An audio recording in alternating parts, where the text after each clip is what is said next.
Hello అండి, నేను మీ Shirisha Vanapalli. Welcome back to my channel. నేను ముందు వీడియోలో చెప్పాను కదా, మేము త్రిశూర్ నుండి గురువాయూర్ వెళ్తున్నామని. సో గురువాయూర్ అయితే మేము రీచ్ అయిపోయామండి. గురువాయూర్ వెళ్ళడానికి మేమైతే ట్రైన్లో వచ్చాము. త్రిశూర్ నుండి గురువాయూర్ అయితే 30 కిలోమీటర్స్ డిస్టెన్స్ అండి. మేమైతే ట్రైన్లో వచ్చాము కదా. ఇలా కాకుండా మీరు కావాలనుకుంటే క్యాబ్స్ కానీ బస్సులు కానీ అన్నీ అవైలబుల్గా ఉన్నాయి. గురువాయూర్ రైల్వే స్టేషన్లో దిగ్గానే మనకి టెంపుల్ అనేది వాకబుల్ డిస్టెన్స్లోనే ఉంది. సో ఎలాంటి ఇబ్బంది పడక్కర్లేదు. మేమైతే టెంపుల్కి నడుచుకొని వచ్చేసాము. ఇది టెంపుల్కి వెళ్ళే వే అండి. అటు ఇటు కూడా అన్ని చిన్న చిన్న షాప్స్ అన్నీ ఉంటాయి. ఈ షాప్స్ అన్నీ కూడా చాలా బాగుంటాయండి. ఈ కేరళకి సంబంధించినవన్నీ కూడా, వాళ్ళ ట్రెడిషన్స్కి సంబంధించినవన్నీ కూడా ఇక్కడ అమ్ముతూ ఉంటారు. వీటికి సంబంధించిన కూడా నేను ఒక పెద్ద వీడియో అనేది తీసాను. నెక్స్ట్ వీడియోలో అది అప్లోడ్ చేస్తాను.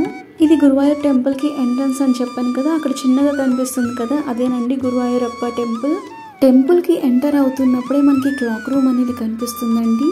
ఇక్కడ మన వాల్యుబుల్ థింగ్స్ ఏమన్నా ఉంటే కనుక ఆ క్లాక్ రూమ్లో మనం పెట్టుకోవచ్చు. Phones, cameras, even smart watch కూడా మనకి లోపలికి అనేది అలౌ చేయరండి. చాలా స్ట్రిక్ట్గా ఉంటుంది ఈ టెంపుల్ అయితే. ఈవెన్ లేడీస్ హ్యాండ్ బ్యాగ్ కూడా అలౌ చేయరు. మాకు తెలియక మేము దారి మధ్యలోకి తీసుకెళ్ళిపోయాము. లైన్లోకి వెళ్ళిపోయాక మళ్ళీ అక్కడ చెక్ చేస్తే మళ్ళీ వెనక్కి వచ్చి క్లాక్ రూమ్లో పెట్టాము. అంత స్ట్రిక్ట్గా ఉంటుంది ఈ టెంపుల్లో. సో లోపలికి వెళ్ళే ముందే మనకి అన్నీ కూడా క్లాక్ రూమ్లోకి పెట్టేసుకొని వెళ్తే మంచిది. అండ్ ఇక్కడ ఇంకోటి ఏంటంటే డ్రెస్ కోడ్ అనేది చాలా మెయిన్ అండి. అమ్మాయిలకైతే హాఫ్ సారీ కానీ, సారీ కానీ, పంజాబీ డ్రెస్ కానీ అలౌ చేస్తారండి. కానీ అబ్బాయికి అయితే మాత్రం కంపల్సరీ పంచలోనే అలౌ చేస్తారు. పైన షర్టు లేకుండా కింద పంచ వేసుకొని వెళ్ళాలి అబ్బాయిలు అయితే మాత్రం లోనికి. సో పంచ లేదు అనుకుంటే కనుక బయట మనకి షాప్స్ ఉన్నాయి కదా, అక్కడ అన్నీ కూడా అవైలబుల్గా ఉంటాయి. సో ఎలాంటి ఇబ్బంది పడక్కర్లేదు.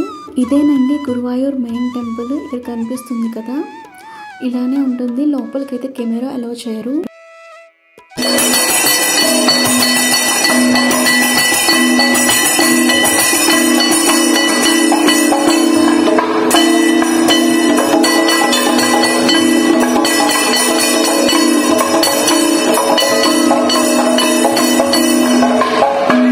గురువాయూర్ వెళ్ళినప్పుడు ఆల్మోస్ట్ మేము ఎక్స్పీరియన్స్ చేసిన అన్నీ కూడా నేను ఈ వీడియోలో షేర్ చేస్తాను. వీడియో కనుక నచ్చితే కంపల్సరీ లైక్ చేసి, షేర్ చేసి, సబ్స్క్రైబ్ చేయడం మాత్రం మర్చిపోకండి. ఇక్కడ క్లాక్ రూమ్కి ఎదురుకుండా ఫ్రీ దర్శనంకి లైన్స్ అండి. ఇవన్నీ కూడా పర్లేదు. ఈ టెంపుల్లో జనాలు ఎక్కువగానే ఉంటారు. 2 to 3 hours పడుతుంది దర్శనానికి అయితే, అంటే ఫ్రీ దర్శనానికి అయితే. లేదు మీరు టికెట్ కొనుక్కొని వెళ్ళాలనుకుంటే టెంపుల్కి రైట్ సైడ్లో టికెట్ కౌంటర్ అనేది ఉంటుందండి. 100 రూపీస్, 500 రూపీస్ ఉంటాయి టికెట్స్. ఇంకా స్పెషల్ దర్శనం ఒకటి ఉంటుంది, అదైతే పర్ హెడ్ 1000 రూపీస్ అట్లా తీసుకుంటారు. అదే మీరు 5 మెంబర్స్ వెళ్తే కనుక 4500 తీసుకుంటారు. అంటే 500 రూపీస్ అనేది డిస్కౌంట్ ఇస్తారనమాట. ఆ దర్శనానికి వెళ్ళిన వాళ్ళకైతే ప్రసాదం కూడా మీకు ఫ్రీగా ఇస్తారు. చెప్పాను కదా, ఇదే అంతా కూడా ఫ్రీ దర్శనానికి లైన్స్ అండి. నాకు తెలిసింది ఏంటంటే మండే, వెడ్నెస్డే, ఫ్రైడే రావడం అయితే అవాయిడ్ చేయండి. ఎందుకంటే ఆ 3 రోజులు కూడా ఉదయస్థాన సేవ అనేది చేస్తారంట. అంటే 6 hours ఈ టెంపుల్ని క్లోజ్ చేస్తారంట ఆ టైంలో అయితే. అండ్ ఈ గురువాయూరప్ప టెంపుల్ టైమింగ్స్ వచ్చేసి మనకి మార్నింగ్ 3:30 నుంచి మధ్యాహ్నం 1 o'clock వరకు ఉంటుంది. ఇంకా 1కి క్లోజ్ చేసేస్తారు కదా, మళ్ళీ 4కి మళ్ళీ ఓపెన్ చేస్తారు. 4 to 8 వరకు కూడా ఉంటుంది. మ్యాక్సిమం ఈవినింగ్ అంటే 6 దాటిన తర్వాత దర్శనానికి అయితే రావడానికి ట్రై చేయండి. లోన టెంపుల్ అయితే ఎంత అందంగా ఉంటుందంటే మొత్తం కంప్లీట్గా దీపాలు పెట్టి అలంకరిస్తారు. మేమైతే 2 దర్శనాలకు వెళ్ళాము. మార్నింగ్ ఒకటి వెళ్ళాము, మళ్ళీ మేము 4 o'clockకి ఓపెన్ చేస్తారు కదా, అప్పుడు వెళ్ళాము. మాకు 2 hours అయిపోయింది ఈవినింగ్. సో 6 o'clockకి ఆ టైంకి బయటకు వచ్చేసాము. మేము బయటకు వచ్చే టైంకి లోనంతా అలంకరిస్తున్నారు. సో అదైతే మేము మిస్ అయిపోయాము. దేవుడి దర్శనానికి వెళ్ళేటప్పుడు మనకి లైన్లో జనాలు ఎక్కువగా ఉంటే కనుక ఇలా పక్కన ఇలా షోస్ అనేవి జరుగుతూ ఉంటాయి. సో మనకి ఈ షోస్కి ఎదుర్కొండానే కూడా మనకి కూర్చోడానికి అన్నీ కూడా పెట్టారు. సో వాళ్ళు మనకి ఇలా ఎంగేజ్ చేస్తూ ఉంటారు కూర్చోబెట్టి.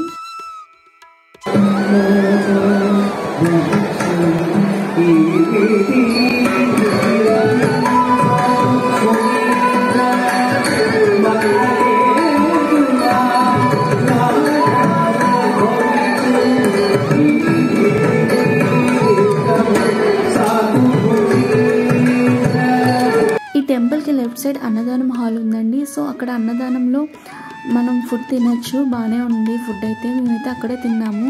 మీకు అది అవ్వదు అనుకుంటే కనుక టెంపుల్కి ఎదురుకుండానే ఒక హోటల్ అనేది ఉంది, ద్వారకా అని వీడియోలో కనిపిస్తుంది కదా, అక్కడ కూడా తినచ్చు. మీరు అన్నదానం హాల్కి వెళ్తుంటేనే పక్కన కోనేరు అనేది కనిపిస్తుంది. కోనేరు కూడా చాలా పెద్దదండి.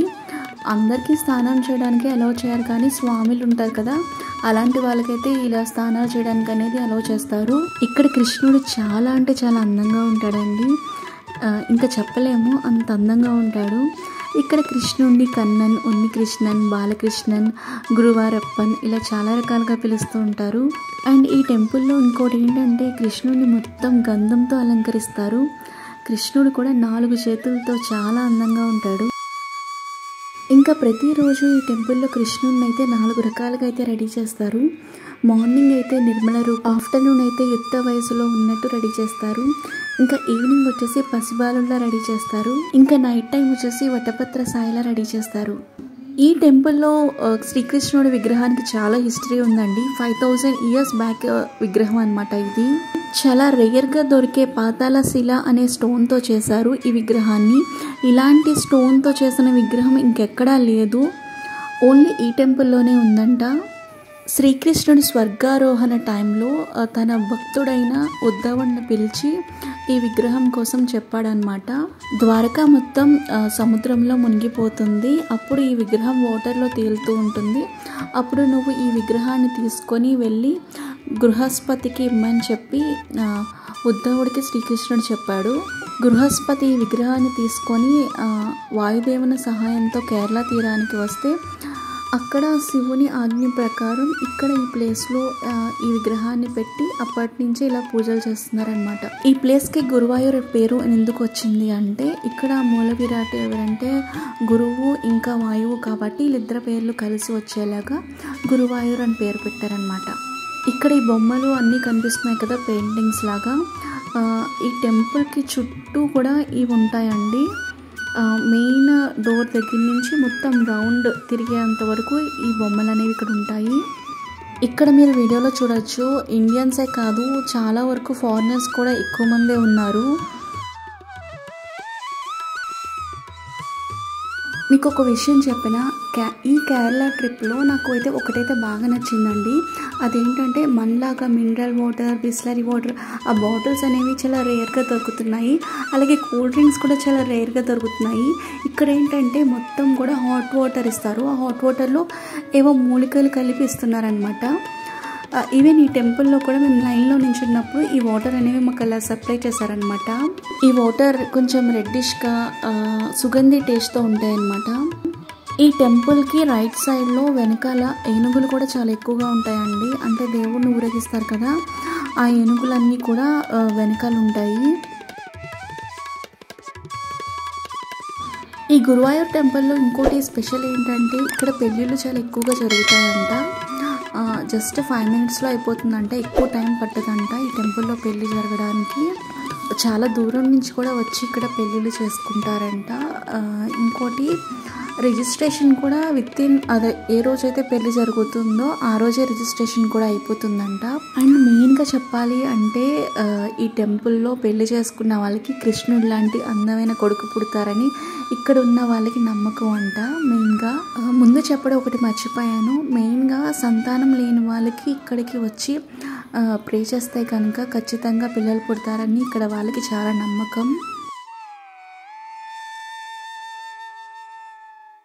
ఈ టెంపుల్లో మొక్కుకుంటాం కదా, మొక్కుని జరిగితే కనుక తులాభారం ఇస్తారంట. ఈ తులాభారంగా పటికి బెల్లం కానీ, కొబ్బరికాయలు కానీ, లేదా అరటిపళ్ళు కానీ, ఏదైనా ఫ్రూట్స్ కానీ ఇలా తులాభారం చేసి దేవస్థానానికి డొనేషన్గా ఇస్తారు. ఈ వీడియో మీకు నచ్చింది అనుకుంటున్నాను. వీడియో కనుక నచ్చితే లైక్ చేసి, షేర్ చేసి, సబ్స్క్రైబ్ చేయడం మాత్రం మర్చిపోకండి. మెయిన్గా బెల్ బటన్ పై క్లిక్ చేయడం అస్సలు మర్చిపోకండి. Thanks for watching this video. Bye.